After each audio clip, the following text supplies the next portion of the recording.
Hello everyone and welcome to our channel Nilesh education.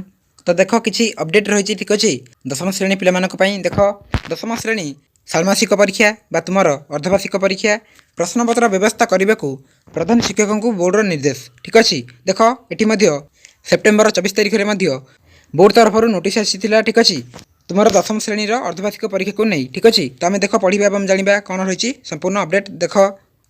तो देख रही दशम श्रेणी छात्र छात्री षाण्मासिक बा अर्धवार्षिक परीक्षा माध्यमिक शिक्षा परिषद बा बोर्ड एथर करून विद्यालय स्तर में प्रधान शिक्षक मैंने ही प्रश्नपत्र बंदोबस्त कर परीक्षा कराइबा को कहुई। धार्य सिलेबस आधार में प्रश्नपत्र व्यवस्था कराई बिना देय ए परीक्षा कराइबा बोर्ड पक्षर जिला शिक्षाधिकारी डीओ मान चिठी लिखा जाइए। राज्य में 9000 रु अधिक हाईस्कल पाखापाखि 6 लाख दशम श्रेणी छात्र छात्री ए वर्ष परीक्षा देवे बोली सूचना मिली।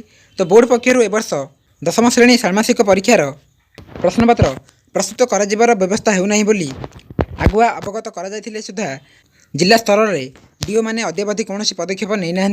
सेप्टेम्बर प्रथम सप्ताह सुधा दशम श्रेणी षाण्मासिक परीक्षा आयोजन कराइबा लगी बोर्ड पक्षर आगु निर्देशनामा रही। तेबे ए वर्ष सेप्टेम्बर शेष होगा बसी एजाएं परीक्षा हो पारि ना। परीक्षा आयोजन को नहीं द्वंद्व देखा और विलंब होती।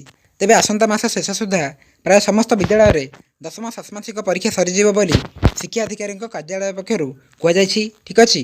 तो प्राय स्कूल में आसंता अक्टोबर 4 तारिख परीक्षा हे बोली रही ठीक अच्छे। तो देख ये नोटिस रही ठीक अच्छे board of secondary education Odisha बा बीएससी ओडिशा कटक। तो conduct of half yearly examination 2024 for class 6 रही ठीक अच्छे जहाँ आम आलोचना कले ता ही दी जाइए। यही वर्षर हाफियल एग्जाम तुम स्कूल ही हो ठीक अच्छे। देख स्पष्ट कला माध्यमिक शिक्षा परिषद स्कूल कर दशम अर्धवार्षिक परीक्षा ठीक अच्छे।